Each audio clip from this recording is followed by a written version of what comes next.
हाँ भाइयों, तो हम आज अपने दोस्त के साथ कर फ्रैंक, ठीक बा। अब फ्रैंक दोस्त का पता नहीं कि क्या करते का ना, ठीक बा। अब वो जगह के बाद क्या होता का ना, और ये पता नहीं गुस्से वाला, लेकिन दोस्ती यारी बात चल जाला। अब जाते देखते हैं क्या होता का ना, तब तक हम वीडियो पुश करते हैं दूर पे बा, वीडियो पुश करते नहीं और जाके चालू करते हैं। चलो पुश करो।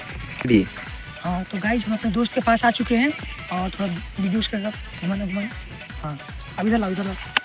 हम जा रहे हैं उसके पास थोड़ा मस्ती करने, थोड़ा सॉन्ग सुन रहा है रोमांटिक और लव वाली। चलिए।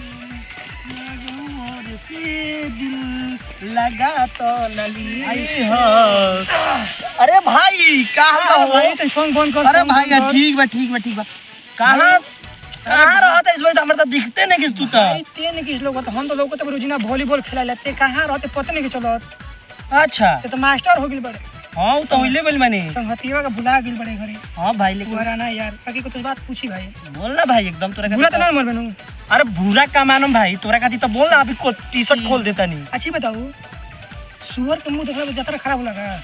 हाँ भाई तो सुनो तनी, हम यात्रा खराब तो होला, लेकिन साला एक दिन मालूम बका भी रहे, एक दिन साला गोई रही ओने को टोलिया में, और ओने एकरा पहुंच सुअर का मुंह देख के धो के घुस गोनी एकरा पहुंच तो नालिए में आ धो कोई में सब लेटा उटा गोनी एकरा पहुंच।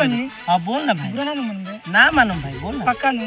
हां भाई बोल ना भाई, दोस्ती कसम। हां भाई तोर कसम भाई, बुरा ना मर मानम ना भाई, ना मार। ध्यान करे, अब आज के बाद हां तोर मुंह के चेहरा देखो, हां बंद कर दे, काहे कि आज देखो नहीं हनु एकरा बहिन चो चाची। धर धर धर धर